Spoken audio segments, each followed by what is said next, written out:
Good morning, world. I'm Steve Rao, the host of Pod TV, formerly IBM TV's World Edition. And on World Edition, we give you great news from around the world and talk about innovation and what we can do to build back better and stronger in a post-COVID world. Today, as we begin our Memorial Day weekend, our first maskless one in a year and a half, as we prepare for barbecues, small pool parties and gatherings, and kick off the beginning of our summer season, as Americans are getting more and more vaccinated every day to almost the tune of 70% by July 4th. I wanted to take a moment and give you my Memorial Day message. I wanted to just say that during this pandemic, I've been attending many movies on Netflix and Disney Plus, watching our favorite series, The Avengers. This whole notion that we're safe because these superheroes with special powers are always there to defend us. At the end of the day, I wanted to remind everyone to just take a moment and think about the heroes as we prepare for this Memorial Day, as we honored the brave men and women of our armed forces who have defended this country's freedom and sacrificed and lost their lives in the defense of freedom for all of us. From the Revolutionary War to the present day, they have fought for freedom, against tyranny, against oppression, and they've done it by their own will, their own volition. I just can't thank these brave heroes enough. And to our children who are watching, I just want them to know that you don't have to have special powers. You don't have to come from another planet. Captain America has already existed among us. He is the American soldier. And we also thank the Allied forces that we fought with in all of the great wars we ever fought, from World War I to World War II. In the American Civil War, we lost 620,000 lives. In World War I, 405,399. In World War II, 116,516. And the Vietnam War, 58,209. Lives lost. We know that they are watching in heaven right now as we continue to fight on as a nation. I want to close my monologue with a very moving story. Just a few years ago, I met a man named Sergeant Dale Beatty. He was in the U.S. National Guard. On a mission in Afghanistan in 2004, he lost one of his legs. He was moved back to Statesville, North Carolina, where he rebuilt his life, and then partnered with one of his longtime Army pals, John Galena, who was also injured in the same explosion. They went on to found Purple Heart Homes, an organization to build homes for those veterans and soldiers looking for homes. Over the course of the years, they built hundreds and hundreds and hundreds of new homes, and they were even recognized by the CNN Heroes Award. Dale Beatty died about 2 years ago. But I remember meeting him at a golf tournament to raise money for the troops that I've been involved in. And I was amazed by his passion, by his grit, by his determination. And he was a reminder to me of this greatness within us that exists, this light of hope. And it gives me great hope to know that in the midst of a pandemic, we can say honestly to ourselves that we are, in the United States of America, a superhero nation. We thank and honor the brave soldiers of the United States of America. And today we're going to talk a little bit about War Memorial Day, get perspectives from Sasha Starr from Canada and other panelists that are joining. And we honor you. We are grateful for you. Long live the United States of America. Long live freedom. Thank God for heroes. Mark, thank you so much.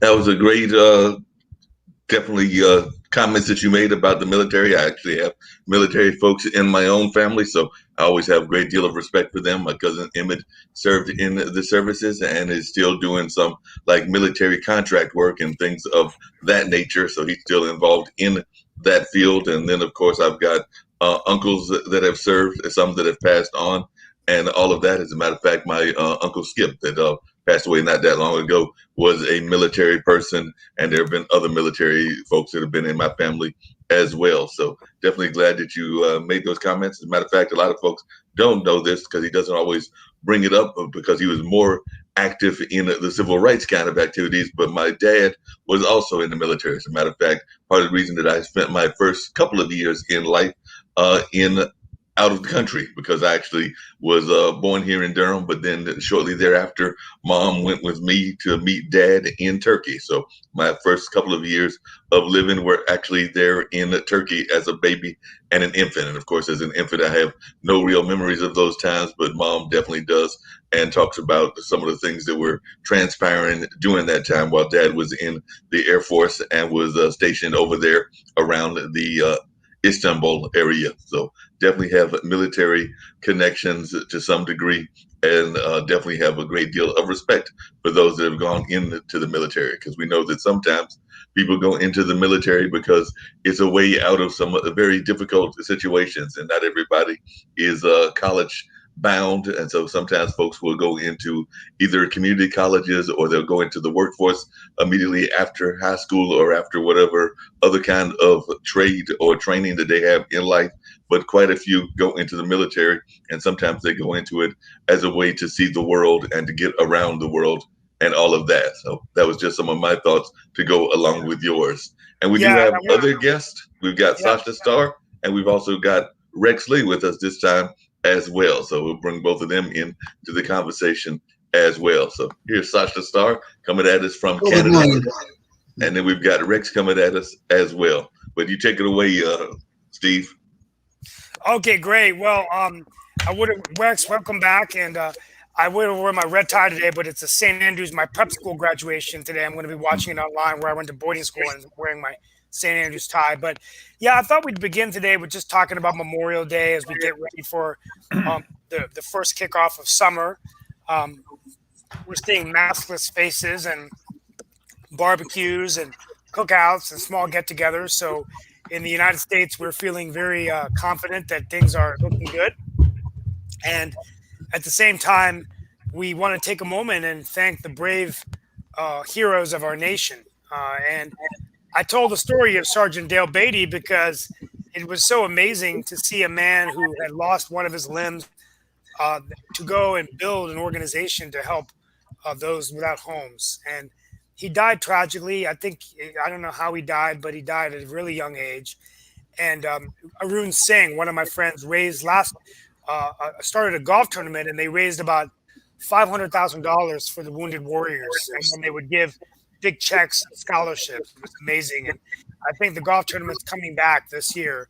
But anyway, I'll go ahead and start with you, Sasha, just about Memorial Day in general, and what your thoughts are about this day, and then Rex as well. So, Sasha, what are your thoughts to it? Okay, I must say, on my personal experience, my late father ended the Second World War in Berlin in May of 1945. He never met American soldiers there, but they were very close, and at least at that time, it was perceived as we are partners and we are fighting on the same side. It didn't last long, unfortunately, and by the time that I served my 2 years in Russian military in the 70s, U.S. was always portrayed as enemy number one, and unfortunately, I think I left Russia a long time ago in '75. I think it's still the same thing, and today U.S. unfortunately is perceived as a enemy number one, and Russia is trying to do everything possible to somehow harm U.S. interests around the world. So hopefully, U.S. will keep its military intact and keep it strong and ready for confrontation at any time. Fantastic, fantastic. Um, I Rex Lee, what are your thoughts? Yeah, this is a very special weekend for myself and our family. I was raised in a military family. My dad was in the Army. I was born in Fairbanks, Alaska, at Fort Wainwright. And I have 7 biological brothers and sisters who were born everywhere from El Paso to Frankfurt, Germany.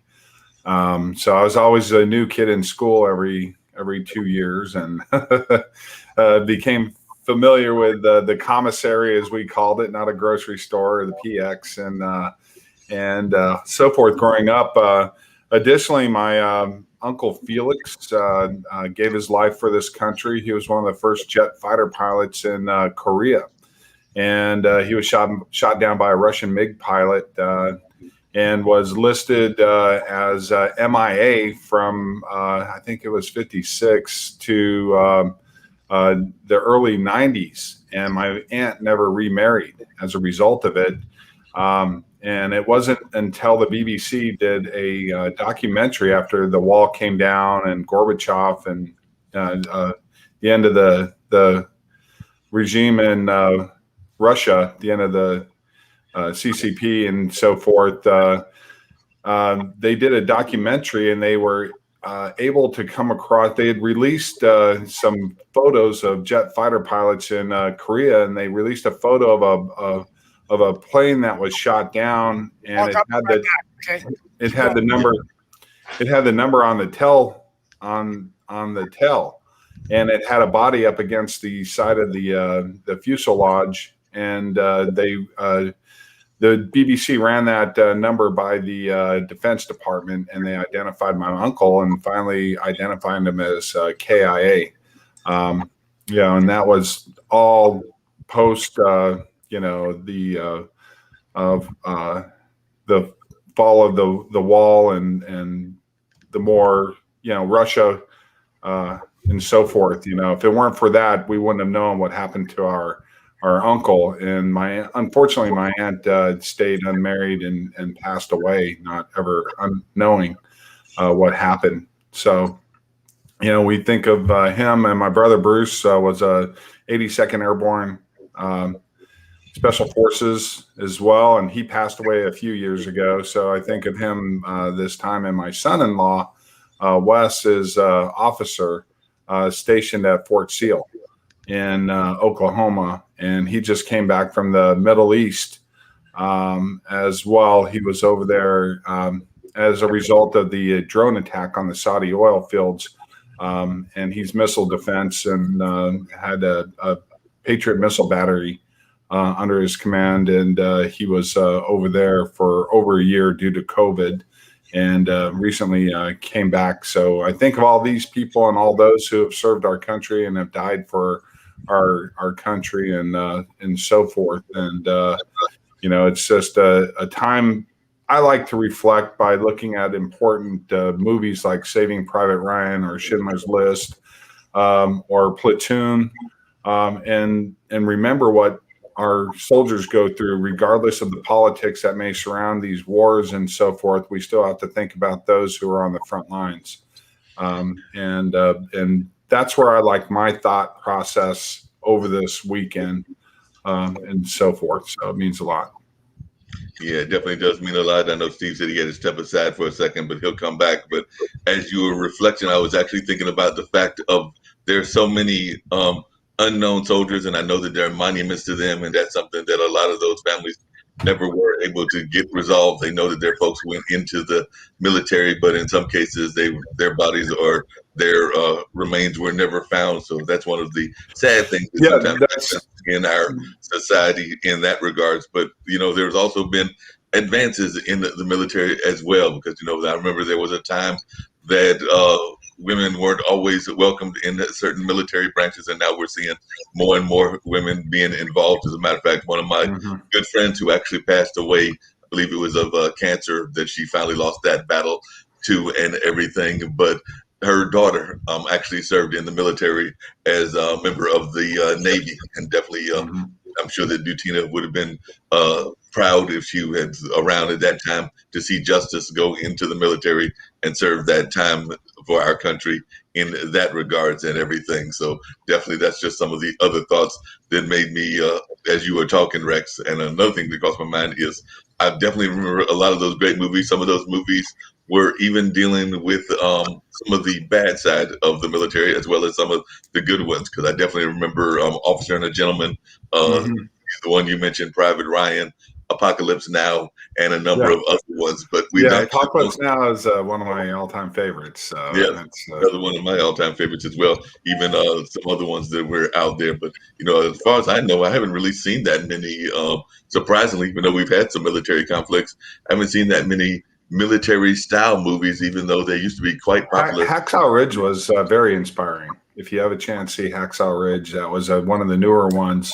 Mel Gibson directed it, but it was based on a battle in I want to say Okinawa, and there was a private who was a conscientious objector and ridiculed, and they put him on the front lines anyways, even though he didn't man a weapon, but he ended up saving all these lives, and it's a tremendous story. It was an incredible story of his bravery, and they actually at the end had brought in old interviews and showed the actual people who went through it and what they had to say, and before they had passed on. So it's a good one. Hacksaw Ridge is a really good one of the newer ones to come out.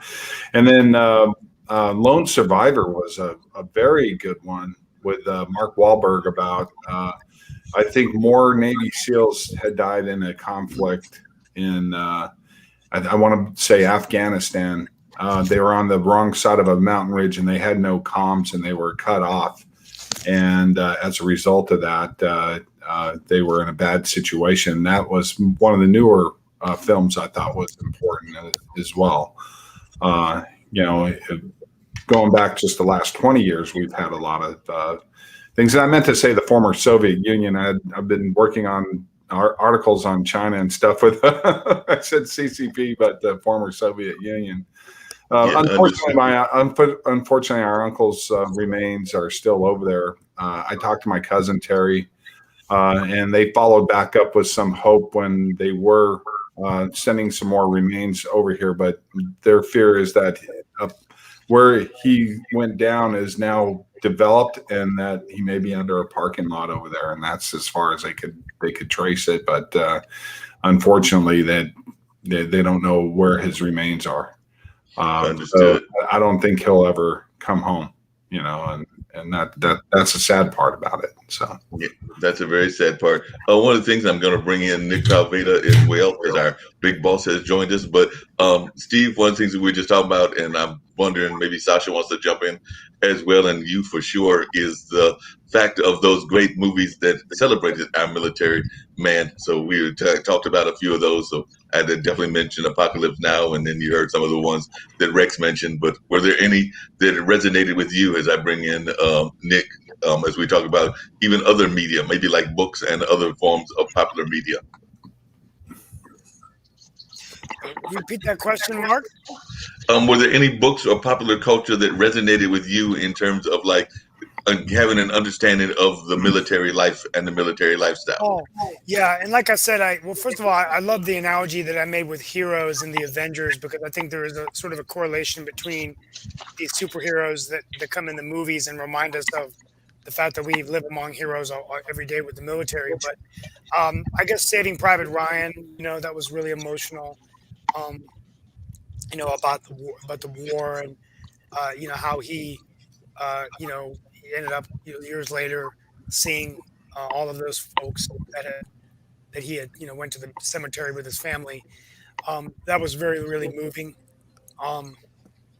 And Platoon, I've seen all the great ones. Even Forrest Gump, where you look at Vietnam and you live the whole story, and the sacrifices that he made in that movie. So I guess I could go on and on. I think I remember the movies more than the books, but and I'm reading some documentaries right now on World War One, which isn't a war that we talk about as much, but was really the great war that really changed America, moved America away from kind of an isolationist foreign policy, building a coalition with allies, ramping up our military, and then shortly after World War II, which I think really changed the world order and the structure of democracy. So I think these are the things that we need to look at as we celebrate Memorial Day. It might, Yeah, 1917 was an incredible movie. That movie is powerful. Yeah, I haven't That seen was that really opened my eyes up, because we don't see a lot of movies, quality movies these days on World War One. You see it occasionally, but 1917, I was really impressed with that movie, and that's a hard movie to watch. My wife had a hard time watching it, but those, I like those movies that get granular, kind of get away from the politics of it all, and just show what the soldiers were going through, regardless of what the political climate is. That's why I liked Platoon so much as well. I thought Oliver Stone, he served in Vietnam, so he had every right to tell his story. And I know that movie was criticized a bit due to its reflection, but that's what he did, and he came from a privileged family. I have a lot of I don't know why he gets slammed a lot. I don't agree so much with his take on Cuba or Central America, but I thought his views of Vietnam, he went there, he served. That was loosely based on him, his Charlie Sheen character. He was privileged enough not to have gone and volunteered and went. And I just have the utmost respect for him, and he has every right to express any political view he wants, because he served this country more so than any of these other people who kind of avoided, Donald Trump being one, I think, avoiding how he had his out with his foot or whatever, but he seems to golf pretty good and have done other sports and bragged about how physically fit he's been his whole life, and so forth. That's that's my opinion on some of those movies like that, and Platoon being one of those ones. If people haven't seen it, they really need to go out and watch that movie. I think it's an important movie. Absolutely. Hey, Nick, what are your thoughts? Like I said, Steve was popped out, so I kind of was just guiding the conversation here, but I'm going to let him guide the conversation back in a minute. But definitely, what are your thoughts about some of the military things? And Steve started off talking about, of course, Memorial Day, which is coming up on Monday, and everybody getting back out in the country and going to pool parties. As a matter of fact, me and Steve and the rest of the gang here want to know what time we should be at your house for your pool party. So we need to know what time we need to be there. Yeah. Rex is coming too, and Sasha all the way from Canada. Right, yeah, pool party. I mean, that sounds pretty good. We have 2 pools here, so I don't know what the policy is. I'll have to find out. But in terms of war in general, to me, it's a failure of dispute resolution. It's a failure of leadership. It's just a big bloody failure. And the thing is, history will demonstrate that's one of the biggest failures of humankind is actually wars that take place. And World War I and World War II are 2 of them. There's absolutely no question that a lot of it was motivated by greed, avarice, and back then it was royalty fighting over their lands and territory, and they send to death the common people for the glory and good of the wealthy people. So, that's been the point. That's been the. I know, and I grew up in the Vietnam War. I mean, the thing is, I didn't serve because by the time I was military age, that they the draft was over and basically it was over. But a lot of the people I went to college with, they went to Vietnam, and if you ever wanted to see people that just hated it and thought the military was horrible and everything was horrible, go talk to a lot of the Vietnam vets. I mean, they were like stunned with all the trash and the fact that our government and our leadership was failing them. And so it was not, frankly, it was not a pretty sight. And that's the part I grew up with. Yeah, my dad, he resigned from the military over the handling of the Vietnam War. He served from 48 to 68. Yeah. And by 68, he said, if our government is going to send soldiers over there for slaughter over politics, it's just and it's always young people, because young people don't know. I mean, they're in their 18 to 25-year-old group. They'll do anything that they're trained to do, and those are the ones that they send. Once you get in your 40s or your 50s, you go, I ain't gonna do this trash. I mean, that's the realities of it. You've lived too long to realize you're not going to be conned anymore, and so you're out. Now the excuse is, well, you're 40, you can't be in the military, you're too old. Baloney. Today it's pushing buttons and firing weapons. You can do that in your 40s, 50s, 60s. It's that you just can't get brainwashed. That's the problem. Okay, so once you get older, the brainwashing is really very difficult. So it's always the young people that go to these crazy wars, and that's the reason I was love talking to Sasha, because I couldn't figure out why. We know Germany, because they're led by a madman, want to take over the world, but why Britain declared war on Germany and ignored Russia? He explained the reason, which of course is another stupid reason, but it is what it is. And the sad part also, the military is a necessary evil, because you have madmen out there, and the military is designed to protect us from the madmen that exist. Look at the guy you got in Belarus. I mean, now from his standpoint, you always got to look at his standpoint. I'm downing a terrorist. It's in my prerogative. He's over my airspace. All right. So Doshenko goes, what did I do wrong? I do nothing wrong.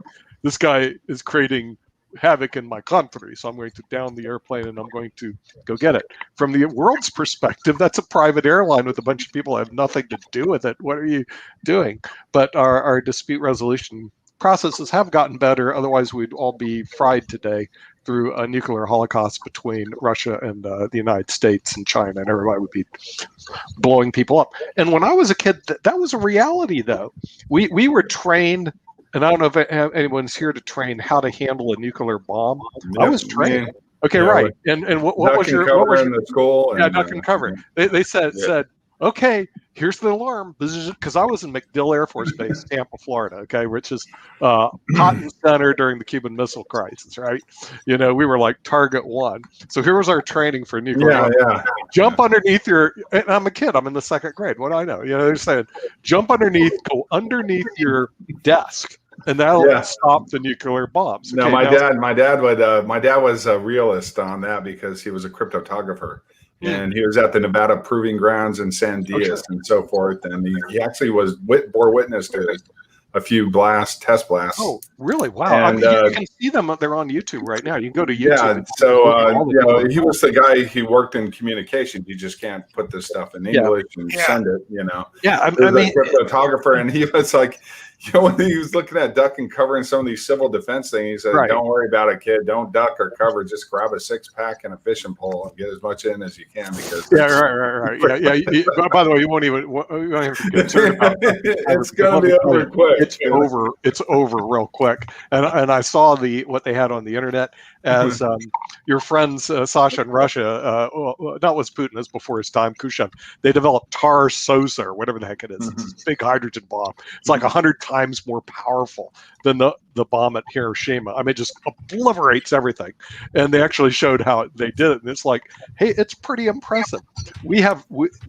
Today it's not front and center news, but we really do have the ability to blow up a lot of people instantaneously in this world and obliterate whole countries, if not most of the world, instantaneously. So from that perspective, mankind's pretty impressive.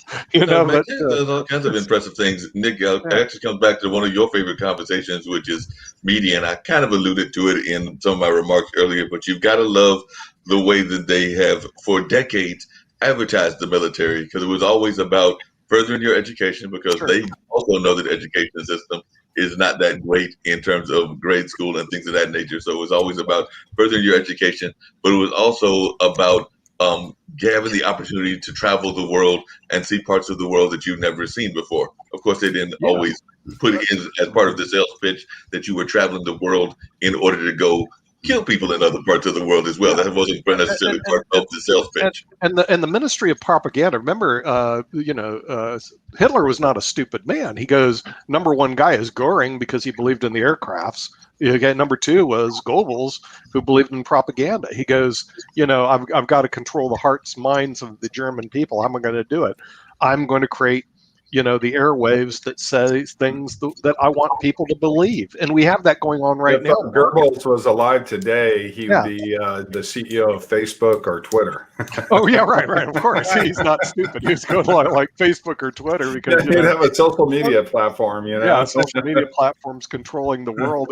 And there was a huge article on one of these magazines I got, how Facebook is able to manipulate people's thoughts, minds, and we've done at Cyber Talk. We've done shows on that. There's a video cast article I did called Silicon Valley Brain Hijackers, and I put that out there. And brain hijacking, people are like, "That's a cool name." I said that's not a name I came up with. It wasn't due to creativity. Sure. That's an actual tech industry insider term for manipulative and addictive technology. Right. So basically what they're doing to manipulate you, and they've launched this and they use it for politics. That's what Facebook Cambridge Analytica was all about, was propaganda and through the use of manipulative and addictive technology. And that's what Trump took full advantage of. And Ted Cruz, that was their advertising agency, one of them, through their 2016 campaign. And what people don't realize is how it all works is they take all of your personal data that they collect on you through the use of a social media platform, your smartphone, and other apps, and then they apply predictive analytics. They apply AI to identify your personal preferences, and then they apply manipulative or persuasive advertising techniques to that. And it's worse than subliminal advertising. Sure. And they use that to manipulate you and push you into different directions. They do it on YouTube right now. I mean, the thing is, the difference is I know I'm being manipulated. If you look at certain videos, the next thing they do in their algorithm, they'll send you videos very similar to the ones you're looking at to keep you on YouTube all the time. Yeah. And if you switch videos, they'll switch the series. It's on Netflix now. They've applied that to Netflix. Netflix does the same thing. All we did was watch a couple of Kung Fu movies about a month ago. And next thing you know, my wife's account, and it was on my wife's account, she was inundated with Kung Fu movies, and she's the last person on earth that wants to watch Kung Fu movies. She wants to send something to Netflix and leave me alone. I'm not a Kung Fu fan. Yeah, you basically have to retrain your AI machine. You have to retrain the people that are manipulating you by switching videos over to something that more you're interested in. Otherwise, what they're going to do is they're going to keep sending you the stuff that they think that you're interested in based on your prior search history. And they do that all the time. Yeah, and then real quickly, also with politics, it wasn't exclusive to the Republicans. Biden hired SKD Knickerbocker out of California. They're the exact same company that Cambridge Analytica was, the exact same ones. They got $35 million in federal tax dollars from the AG in California arranged that.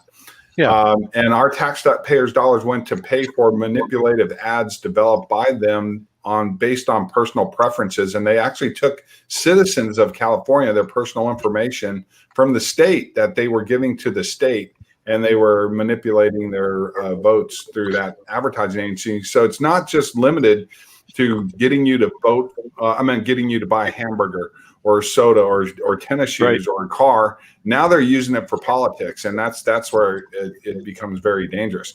And then when you consider a platform like TikTok, they apply the same techniques, and that's a Chinese surveillance and data mining platform that gives all that information to the Chinese Communist Party. And I know Sasha mentioned Russia as being a threat. Well, China is an equal, if not a greater threat to the United States, and their weapon of mass destruction is the dollar. Look at the wrestler Cerna over the weekend. Over this past week, he had to apologize. All he did was say that Taiwan would be the first country that would see Fast and the Furious 9, and the next thing you know, he's doing an apology to the Chinese government in Mandarin. Right. Mandarin. Yeah, He had to do it in Mandarin, and he's sitting there apologizing to China, a country responsible for genocide.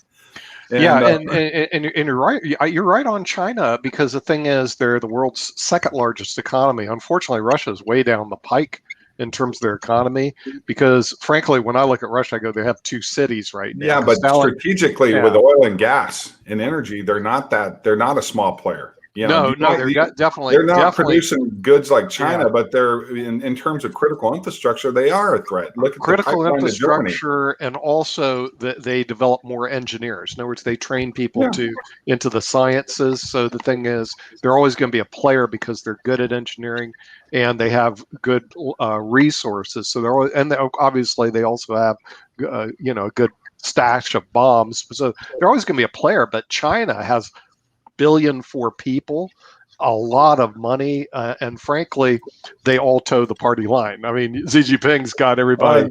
Hey, let's U.S. go citizens are towing the line. Just look at the apology, it's disgusting. And look at what the NBA did. The NBA bowed down to him last year just because the general manager of the Houston Rockets supported the cause in Hong Kong. Yeah, the protesters. Hey, Rex, just out of curiosity, what did you think of the whole, and I think we've mentioned on the show before, but I was just wondering your take on it, the whole Amazon MGM buy and how that plays into global politics? That's a great question, Mark, because what I tell people to do is I think there's a lost movie that people need to go back and watch that's relevant to today. It was released in 1941. It was Orson Welles' Citizen Kane. The base of that movie was on the fact that if you allow a media conglomerate to own newspapers, radio, and film back then, he could actually start a war. That's the narrative of the movie, that through his newspapers, through his radio stations, and his film company, he could actually manipulate and start a war. And we see that today. And that was based on Hearst back at the time. Hearst was doing that with newspapers and all of that. And then consequently, Orson Welles was banned from Hollywood and his career was ruined over that movie. That was his first movie. And now it's considered one of the greatest movies of all time, if not the greatest movie of all time.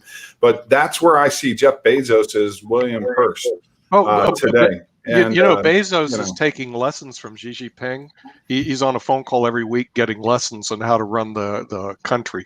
So, and one way to do it, of course, Amazon, is by taking over the media. Yeah, he owns newspapers. He owns, I know, but we predict production companies. Yeah, and now MGM. I mean, it's book distribution. He owns the Washington Post individually. Mm-hmm. We predicted this several years ago that the tech companies would become so powerful they would go invade media. And we started IBM TV prior to Apple announcing Apple Plus TV coming in. Authors, Go ahead.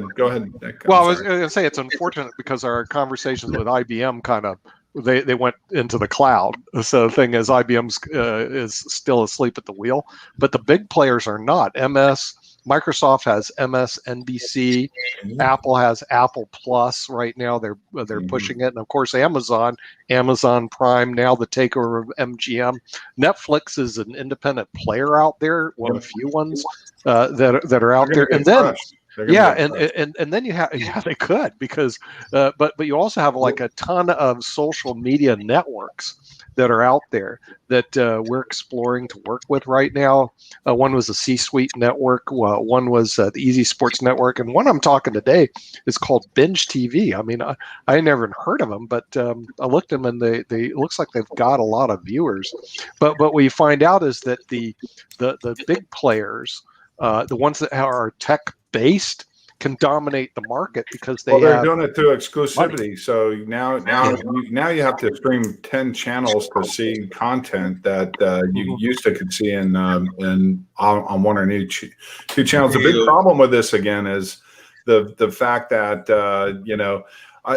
I'll tell you what from my own personal experience, as y'all know, I've written a lot of articles for many publications, Mission Critical Communications magazine, as well as the Epoch Times and other publications around the world. And I was approached by a publisher to write a book on cybersecurity based on my experience in the industry and everything.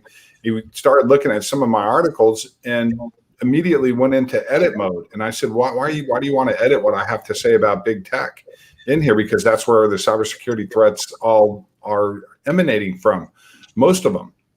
And he said, well, we'd want to get the book published in Amazon, and what you're saying here would get us banned. I said, well, then I have nothing to talk to you about. I'm not going to write anything and edit it just so I can get it pushed out there. If Amazon is that powerful where you have publishers and editors editing content for authors, then we no longer live in a free country. Yeah. And I call it communism by proxy, and that's what we're seeing today. It's communism by proxy, and we're living under authoritarian rule today. And again, go back to I forgot his name, is wrestler, is it Cena? Fast and the Furious. He had to go make an apology for calling Taiwan a country. Hello, Mr. Cena. Taiwan is a country. China doesn't recognize them, but everybody else does. Once you pick up a book and read that, but he's beholden to the production company behind these big movies, and he's over there on Weibo, one of their Chinese social media platforms like TikTok, making this apology, and they forced him not to mention why he was apologizing. So he couldn't even mention that he was apologizing for calling Taiwan a country. And what do you think? What type of propaganda do you think the Communist Party over there is going to do with that apology? It's utterly incredible. It's disgusting. I look at him as I look at that as treason. He sold out his own country and his own beliefs to go make money in a really probably a poorly scripted movie. They're fun to watch. They're a popcorn movie, but I have no respect for him anymore. Yeah. None. Well, you know, the thing is, China is actually a one-way street in streaming media, at least for us. I mean, it's there are certain countries that are very difficult to work with, and apparently, and I've talked to some of our media partners that said, "Oh, you want to work in China? There's only one way. What's that? You got to have a Chinese partner." And they have to have majority interest, otherwise you can't broadcast in China. They block you. So it's one of the jurisdictions that we're blocked. I mean, it's really. I can't travel there because of my articles. Well, yeah, because if you publish, I looked at Epic Times. I don't want to fly over the country after what happened in Belarus. Right. So I looked at Epic Times, and you're if you with the minute you say I write for Epic Times, you're on their bad boy list. I mean, because at first I thought, well, Epic Times is just another one of these magazines like Business Insider, and then the Chinese government's like, it's Wang Sha or whatever the heck. And they go crazy over Epic Times. I mean, it's just they don't like Epic Times. Rex, from a security standpoint, and I've been joining it, I definitely had some engaging conversations and some conversations with some quote unquote power players. But I was just wondering your thoughts about Clubhouse, its push to Android, and also its role in the whole security conversation, because I know that they are definitely a popular app, but I was just wondering your thoughts about them. You have to look at the app. It's not just them. It would be any Android app. An app is, I call apps legal malware. It doesn't matter if they're Android or Apple apps. The app developers' sole motivation to develop most of these apps is to surveil and data mine the end user for money, because they're giving the apps away free. So nothing's for free. So how do you make money? Well, you got to collect personal information or your employment information, unfortunately, gets sucked up with your personal information, because we're using these devices for business and personal use. And so it's any apps. There's apps from Russia that are equal threat, not just China. Prisma Labs developed one of the most popular photo editing apps that's on a lot of phones, and that app will vacuum up everything on your phone, give the developer access to your accelerometer, your microphone, and camera. And these are a huge cybersecurity threat to the end user, especially businesses with BYOD programs. They're starting to figure this out, by the way. And what's funny is now I'm getting emails and people and comments from people going, "You were writing about this stuff like 4 years ago." And everyone thought I had a tinfoil hat on my head. And today people are like, you're right. And I said, you know why I'm right? Because I work in the industry. I'm not a journalist. I started writing articles based on my industry experience because that's what to this very day, I work in fintech today, developing enterprise apps and platforms that are adopted by major telecommunication companies. So I don't speak about this stuff from a journalist perspective. I speak about it from industry insider's perspective, which is why I'm an advisor for the Department of Homeland Security, the NSA. I've been an advisor on several congressional committees for both the House and Senate, like the Judiciary Committee regarding Facebook Cambridge Analytica and the Commerce Committee regarding the Section 230 hearings that took place last fall, as well as the Congressional House Judiciary Committee regarding Google's data collection. So I've been an advisor to all these people in Washington, whether they're branches of our government or actual lawmakers, working with them, exposing these threats. But unfortunately, the lobbyists are so powerful that these companies, the frontline people in our government want to do something about it. I'll tell you that right now, the people I deal with. But it goes all the way up the ladder, and then suddenly it gets put on the back burner because of the lobbying efforts from big tech. And I've done a couple of video cast articles on both the U.S. Tech lobby and the China tech lobby to show what a threat these are. Because I kept wondering, well, how come this stuff that's so important, why is it getting put on the back burner? Well, these lobbyists don't buy their way into the senators' offices or the House representative offices anymore as much as they can buy their way into the presidency. And whether it's Donald Trump or Biden, they're surrounded by advisors that come from big tech.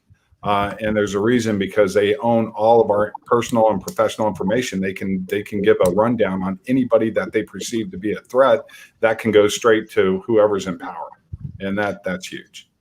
Hey, Sasha, what do you think about all this kind of like control that Rex is talking about from the United States government perspective? It sounds like the way, and I think Rex even alluded to it, that we were always taught that the Russian government was. So it sounds like there are some similarities to your home country, and definitely not some similarities, but maybe there are some similarities to what's going on in Canada as well. But I was just wondering your thoughts on what's going on here and just how the tech space is being developed. And by the way, one of our cohorts and colleagues was watching us and was wanting us to know that he was here and wanted to say hello. So that was Brother Mike that does the Mind Closet, and that was on earlier today. So definitely want to say hello to him and let him know that we're definitely thinking about him over there in Nigeria. But what are some of your thoughts? You've been very quiet over there. First of all, I would like to to emphasize how much I agree with everything what Mark just said earlier about cybersecurity and all the threats over internet. I would add that the danger of social media and all these platforms like Facebook and others, I don't want to even mention them, you know all of them, is that unlike in traditional journalism, where you know the name of the magazine, the name of the author, if it's an outright lie, both magazine and the author can be prosecuted. So there is a responsibility for at least intentional lies spread over normal media.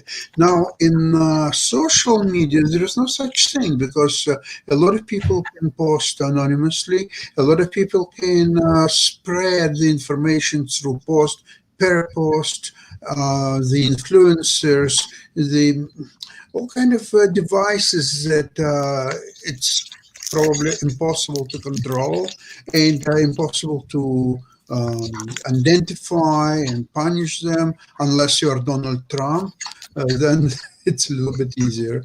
And this is to go through. I'm not an expert in the subject, so I don't have a solution, and I hope somebody will ever have a solution. Well, I'd say the problem right now is the fact that these lobbyists have bought their way into the White House. Now, I'll give you an example, and it's in one of my video cast articles. And for those of you who don't know, Cyber Talk is we suspended production over the last 3 weeks because we came up with a new name, a URL. We had to change all our social media. It was a pretty involved process, but we're now Cyber Talk TV, and we're at www.cybertalktv.tv.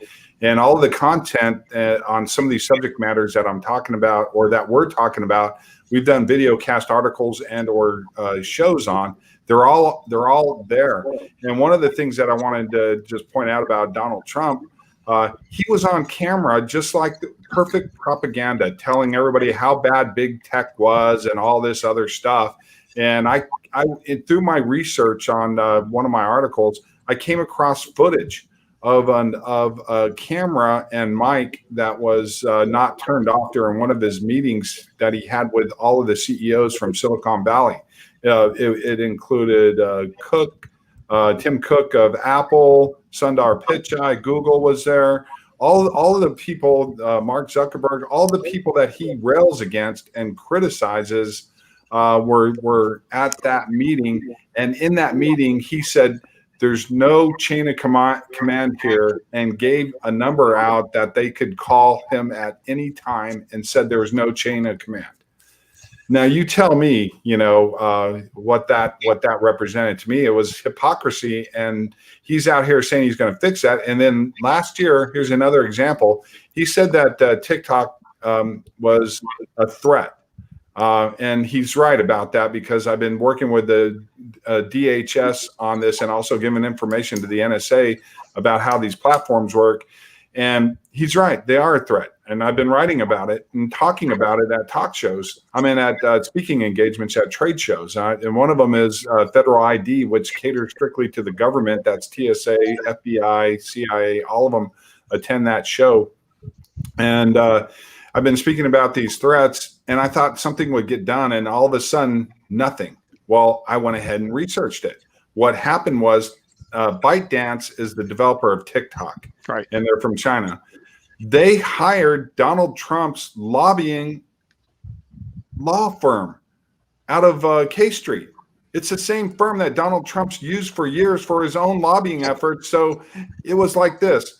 He's telling them, we're going to take your platform down because you're a cybersecurity threat to the U.S.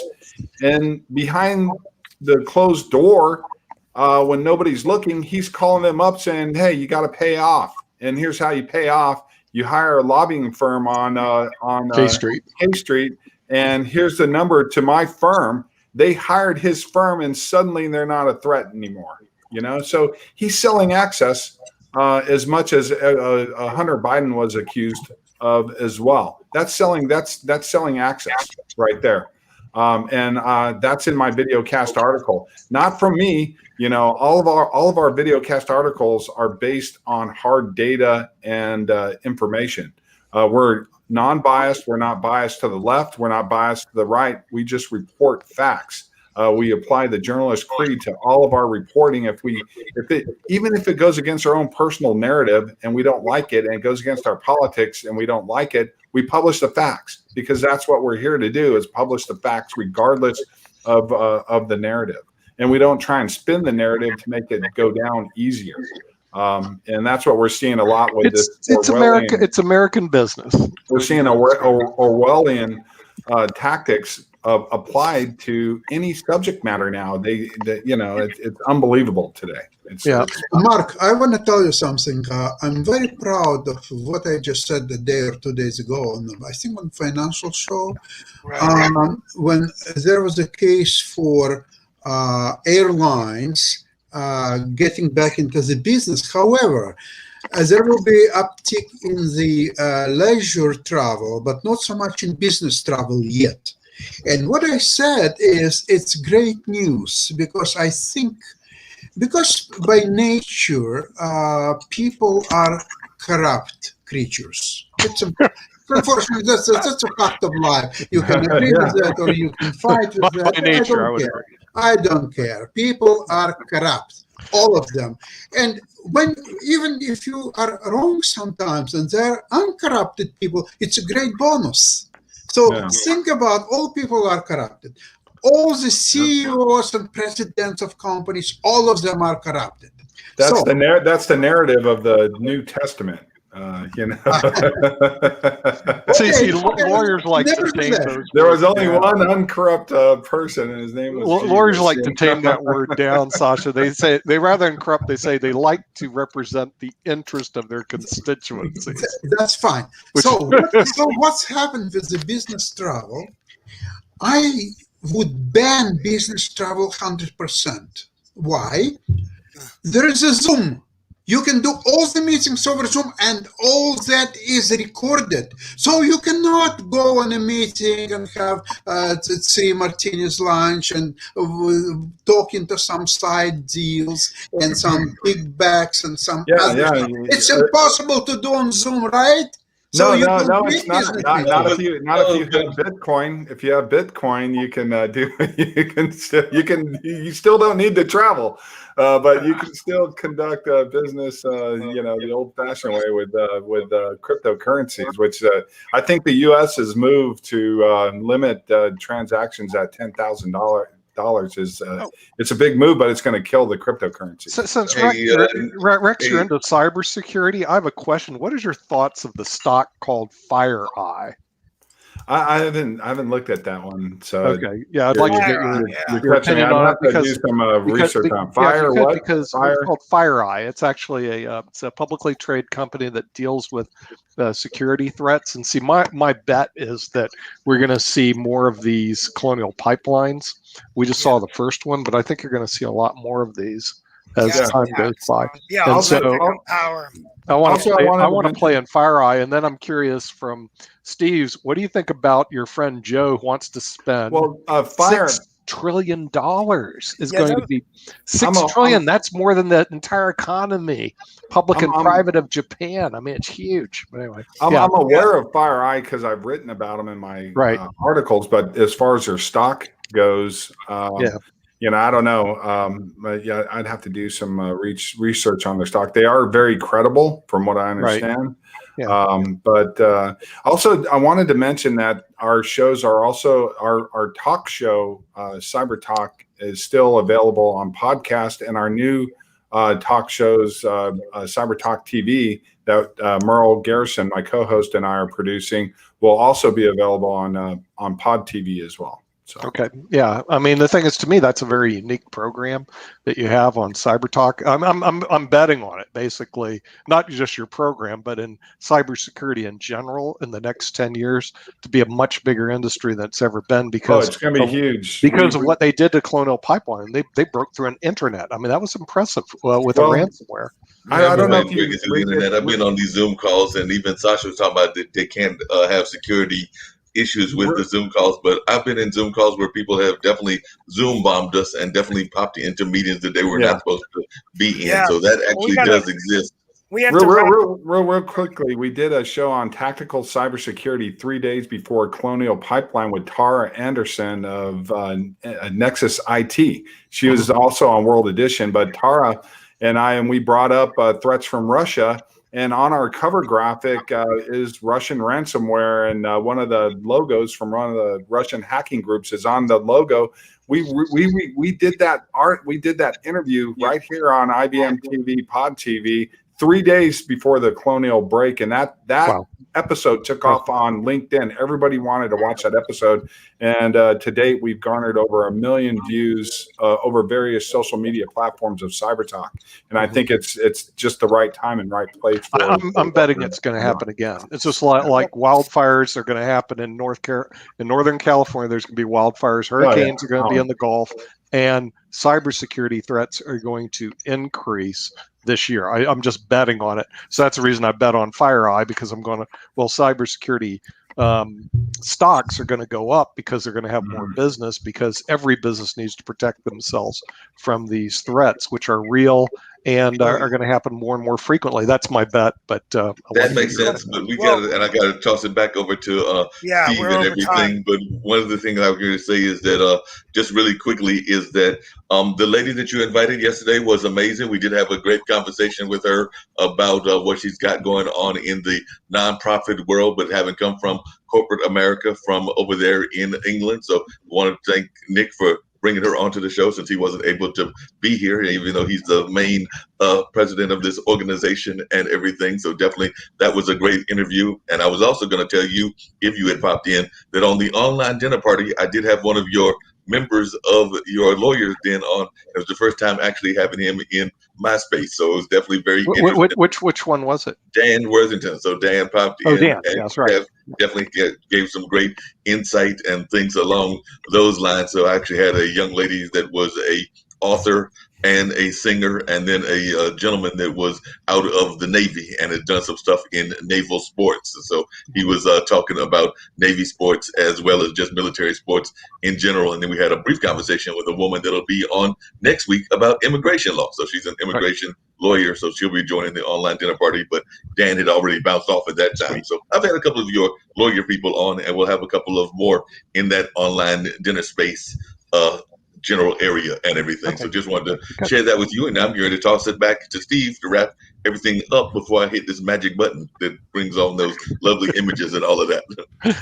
Well, we have to close out. We didn't get to talk about one thing I want to talk about next week, which is education as we get our kids back to school and how far we've fallen behind other countries, and what are we going to do to get our education back on track in America. So I'll have some interesting statistics. On that note, we end today wishing you all a happy Memorial Day. Still in the balance is the bipartisan efforts of a task force to address the Capitol insurrection. Looks like it's dead on arrival.